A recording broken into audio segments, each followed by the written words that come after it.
emails. That's right. And the fact of the matter is that we've given up something in terms of privacy in return for these other things. And I think that is a societal change that we have to admit is occurring, at least among younger generations.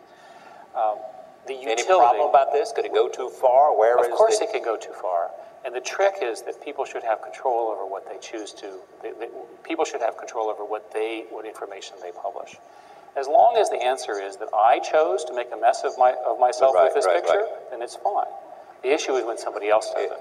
It stuns me what people will do for 15 minutes of fame. Well, but that's their choice, and they have to live with the consequences of it.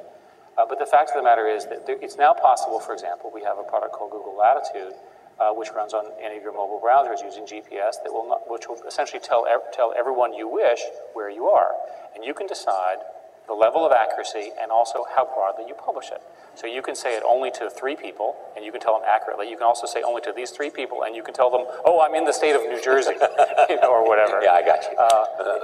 And that notion of control is fundamental to the evolution of these privacy-based solutions. Tease me about what's on the edge, what's exciting about where we're going in terms of what Google and other technology companies will be able to do for us or enable us. Well, Google is first and foremost a search engine, and we like to think of the person as the search. Right.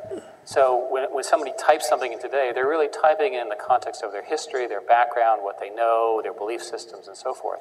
And if they give us permission, we can use some of that to give them more accurate information. So now let's imagine, for purposes of argument, a situation where you're walking down the street and it's with your mobile device and your GPS. So why can't my phone generate the searches that I should have been asking? It knows what I care about. I'm a fan of history. When I walk down the streets of New York, why doesn't it tell me the history of every building? So that I don't have to bother to type, I can just see it. Yeah. Imagine the situation where the person, the GPS, the phone, and this constant searching creates a narrative stream. It's highly personal and highly entertaining. Entertain me.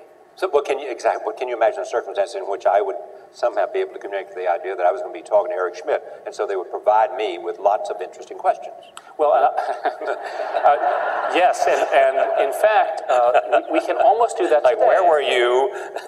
We can do that almost now with your calendar. Yeah. Because we know who you're meeting, and if your calendar is inside of Google, it should eventually be possible for us to generate the questions for each of your meetings.